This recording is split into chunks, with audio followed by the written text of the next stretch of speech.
Hey guys, welcome to Budget Audio Reviews. Reza here. Today let's get on board the TRN MT1 hype train.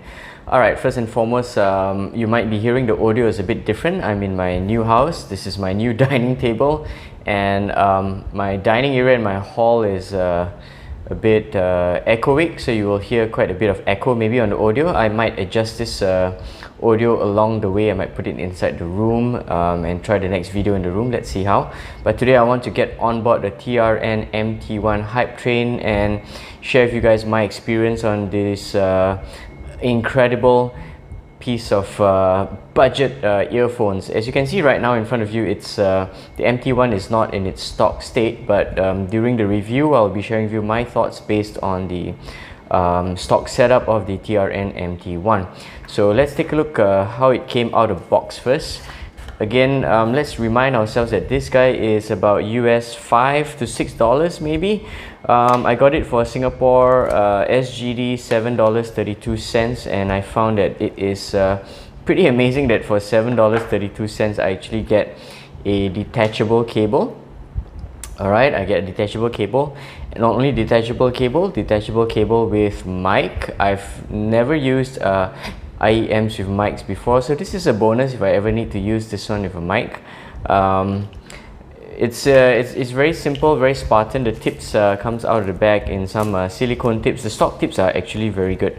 The L tips, I must have put it somewhere in a box and I can't quite find where it is right now, but this is how it is. This is the stock tips. This one is the medium shape. You can see these are very good quality stuff. I can use these tips on any other IEMs. The reason I'm not using this is just purely for comfort issues. I'll share with you why later on, due to the size of the nozzle of the MT1.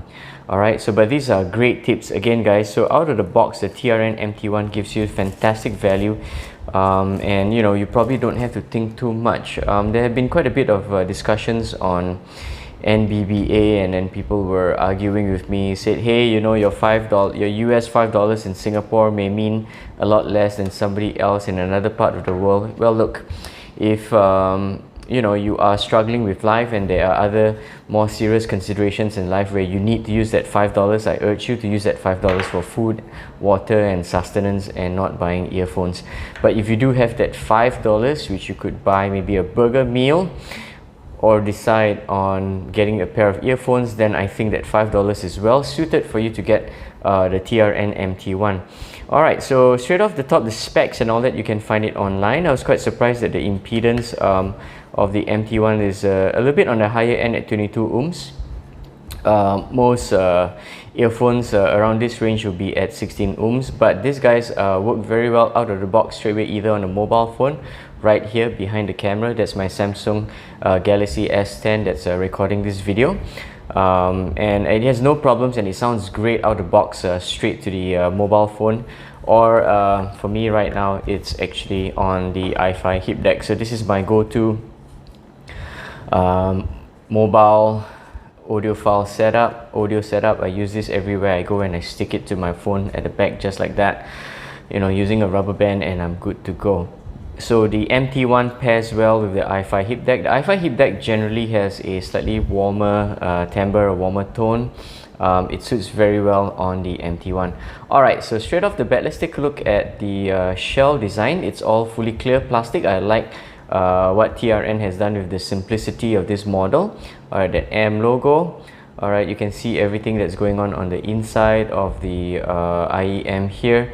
Alright, straight off to what I thought was quite difficult and uncomfortable for me was this nozzle was very much like the K-Bear Luck nozzle. It's really thick. If I put my finger on it, you can see how wide that nozzle is. Alright, you know, so this guys, I have issues with the insertion on my right ear.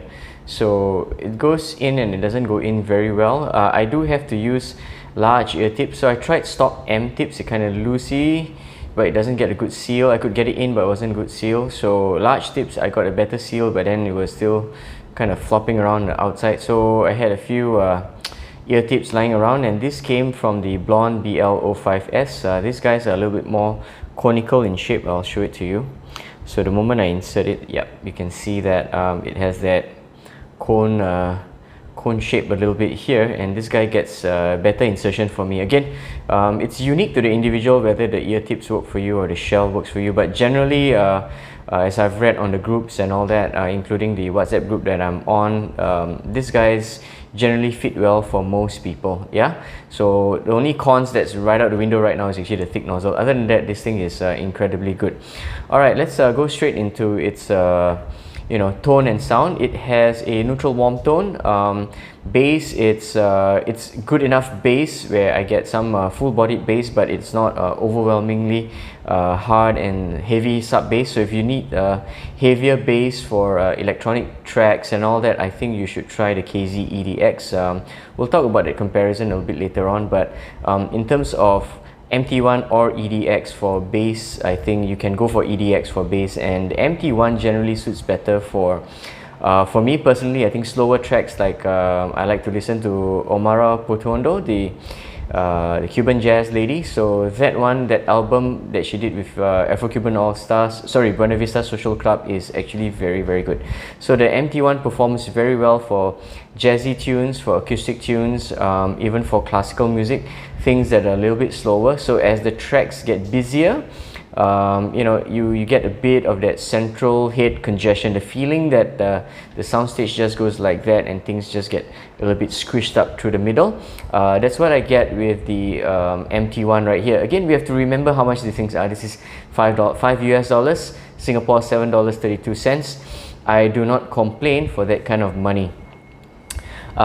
In terms of mids, I love what they have done with the mids. It sounds so natural. This thing sounds just as good as over this guy. We'll talk about the HE01 in a minute, but most of the comparisons done online with regards to its sound quality, or should I say tone and timbre, it's compared against the Whizzer HE01. So if you are into FR graphs, dig up the frequency response graphs and you match those graphs together between the MT1 and the HE01, you will get a graph that looks similar for both. So that's quite incredible in terms of how TRN has done so well on the tuning for the MT1 for such a budget range. So I get very smooth mids, I get very good treble response, I get fairly good treble extension. To me, I don't get any sibilance at all on the TRN MT1, but a few guys like Jason Lucas especially, he mentions he gets a lot of sibilance on the MT1. Well, it may be QC deviations or just personal listening preferences that makes those differences. For me, I am very, very happy with MT1. It's one of the few earphones that I keep going back to, that I just want to listen to it all the time.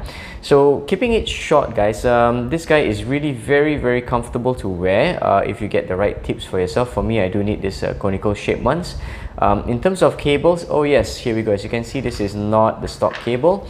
The MT1, I find it very interesting because at $5, it comes with 2-pin, detachable, so you can use these earphones to try and play around with cables. Again, if you're a cable believer, great. If you're not, okay, whatever.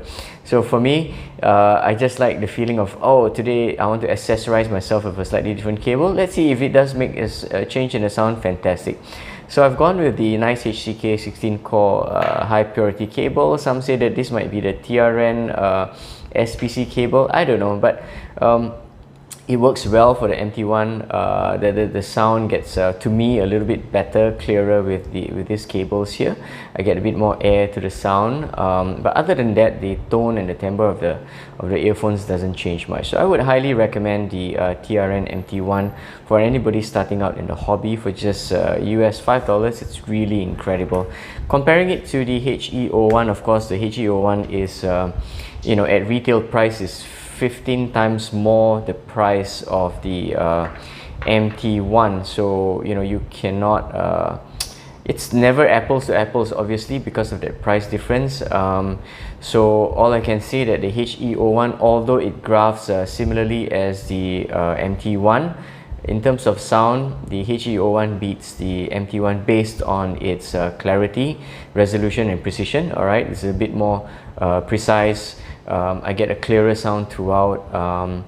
the sound stage is much wider, so there's that congestion that you get on heavy tracks with the MT1. You don't get it with the HE01 at all. So the HE01, again, at 15 times the price, it's a more superior pair of earphones, but again, bear in mind the price difference. Yeah, on the MT1, what you'll get for the price is something phenomenal. I think the times you're living in now is audiophile hobbyists. I think it's a great time to be into this hobby, because you can get so much for so little money. So again, guys, thanks so much for watching. I highly recommend the MT1 for you, because it has so much value packed into it, and you can have so much fun with the MT1, regardless of source, regardless of cables, regardless of tips. Okay, all right, guys, so thanks so much for watching. Hit that like, share and subscribe to the video, and we'll see you real soon for the next one.